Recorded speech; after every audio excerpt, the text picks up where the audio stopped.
History is never just a collection of facts. It's a story, shaped by who tells it, why they tell it, how they tell it, and what they happen to leave out. This is how we need to approach the narratives we inherit about the past, because stories are often tools of power, framed to justify certain actions and silence other perspectives.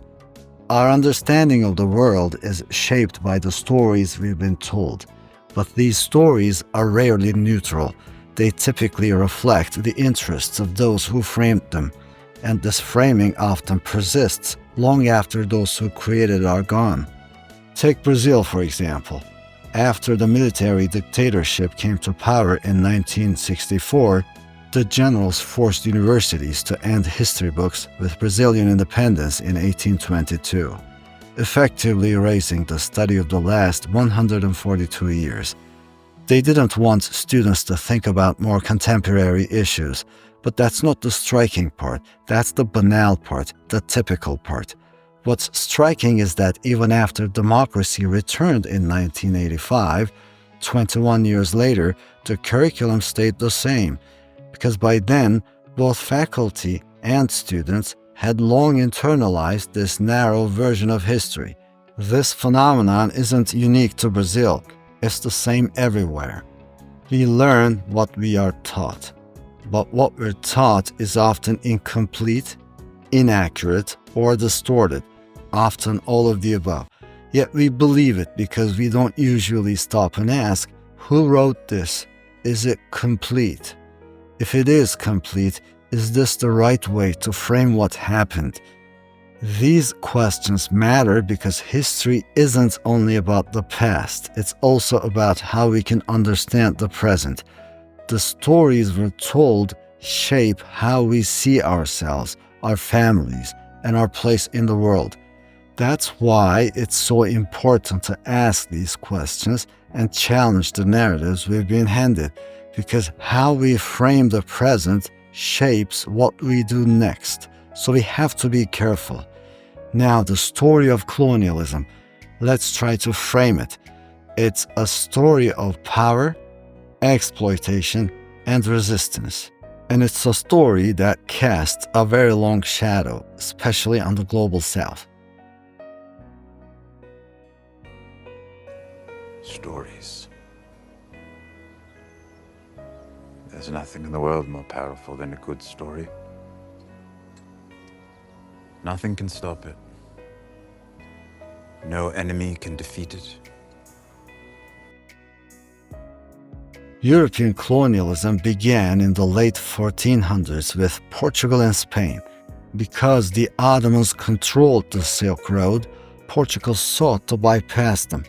They sailed to Asia by rounding the southern tip of Africa, while Spain sailed west and began colonizing the Americas.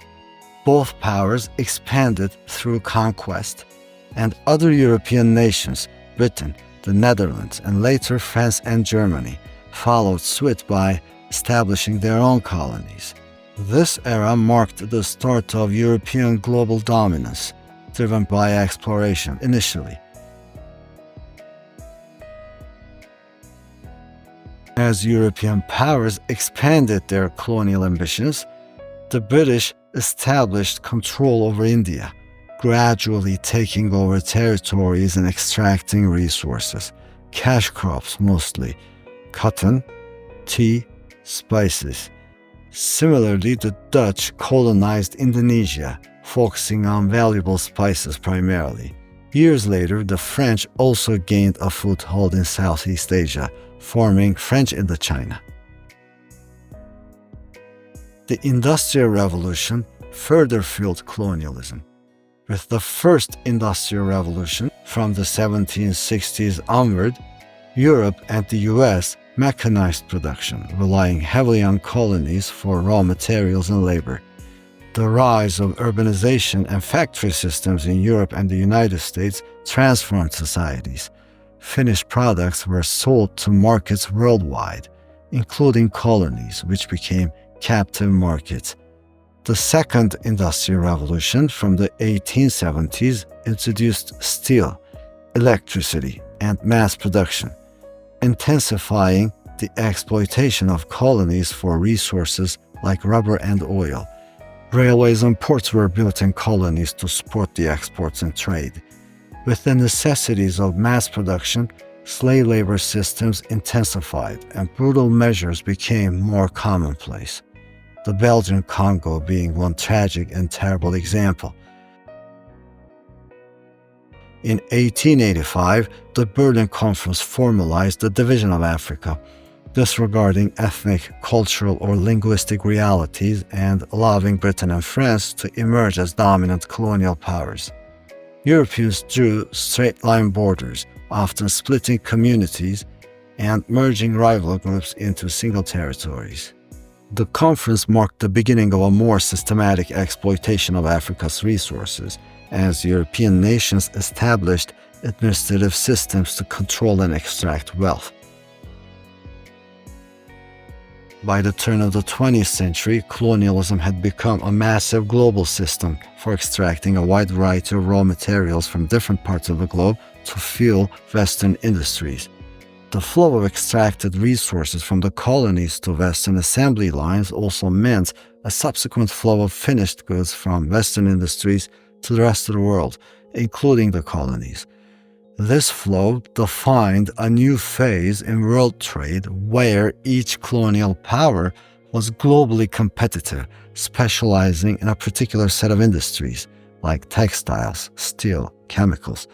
Colonies were locked into an economic system that enriched colonizers while stifling local industries. The 1920s marked the peak of European colonial expansion.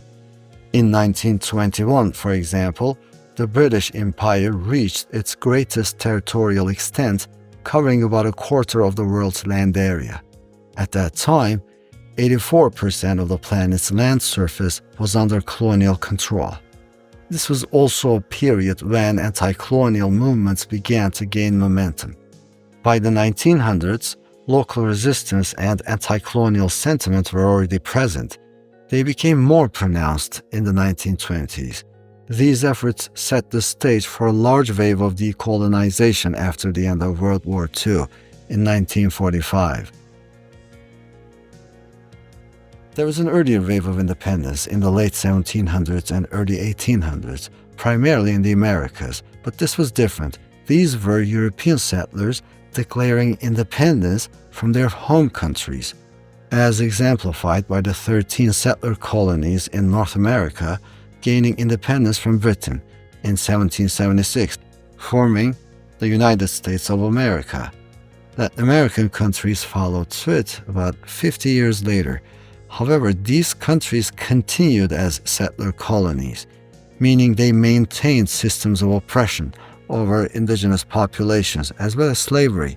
The only exception is Haiti, which gained independence in 1804 after the only successful slave rebellion in history.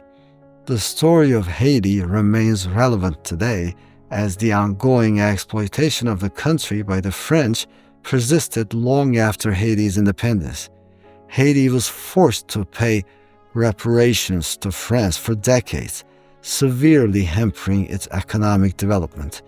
France has never formally apologized or taken responsibility for the reparations it extorted from Haiti. This marks one of the main differences between Haiti and the Dominican Republic. Two countries on the same island, with one side doing notably better than the other. Real Life Lore from Nebula recently released a video on this very issue. It's one of the best comparative examples I've seen that demonstrates the ongoing influence of colonialism, and arguably one of the clearest manifestations of it. The second wave of independence came after World War II, as weakened European powers could no longer maintain their colonies. Moreover, the public opinion in the West had shifted against colonialism. In the colonies, pro-independence movements had gained momentum, turning into mass movements and leading to the decolonization of much of the world throughout the 1950s and 60s. By the 70s, most colonies had gained independence, but the process was not easy and often involved significant bloodshed and struggle. For example, Portugal's African colonies achieved independence in the mid-70s after prolonged wars. Today, a small number of territories remain under colonial administration, or as non-self-governing territories, though most have gained varying degrees of autonomy. After independence, many former colonies maintained economic, political, and cultural ties with their former colonizers. However, these ties often perpetuated unequal relationships, leading to reactions and anti-Western sentiments, as seen in the case of West African nations regarding the French. Colonialism drastically changed the world, driven by massive resource extraction. Central to this system was the Atlantic slave trade, alongside institutionalized racism. Both were justified by a discourse that portrayed Westerners as civilized and colonized peoples as primitive. These practices were compounded by the imposition of artificial borders, which have left a lasting legacy of conflict in Africa, the Middle East, and other places. The human cost of colonialism is thus immense and still ongoing. This cost extends across the entire course of 5 centuries of colonialism, from the late 1400s to the mid-1900s, marked by massacres, disease, famine, forced labor, displacement, and more. Tens of millions died in the process at the very least. Tragedies like the Great Bengal Famine, the Putumayo genocide, and the atrocities in the Belgian Congo highlight the brutality of colonial rule. In closing, we may want to revisit the example from Brazil from the 1960s, what the generals framing what counts as history and what doesn't, and more importantly, about how framing takes on a life of its own even after the generals and their regime are long gone. 2 things arise here. First, framing matters. Framing matters a lot. Framing relates to everything, including what we think or who we think we are, as a people or as individuals. The second thing that matters is linking the past to the present, which is what the generals in Brazil didn't want college students to do. That's related to framing, by the way, because once you start caring about the framing, it's almost impossible not to link the past to the present. But it's also important to link the past to the past. Don't learn about the first or second industrial revolution and then learn about slave labor in the colonies and then learn about the First World War. Don't learn about any of these in isolation because they're very much related and connected to each other. Many of these developments are so intertwined that they only become complete when we consider them together rather than separately. To end with an example that links the past to the present, I'll show you 2 maps. One is from southern United States. The dots on the map correspond to cotton plantations in 1860. The second map is from 148 years later, the 2008 US presidential election results by county. When we superimpose one map over the other, we see even more clearly that counties that once relied on slave labor often tend to vote differently from countries without plantations. Regardless of the complexities behind that scary overlap, one thing stands out. The past remains alive around us, though we often fail to notice its enduring influence, because we don't know where to look or how to look. The legacies of past events are not confined to the past. People in Haiti who still suffer from the consequences of French exploitation probably know this best.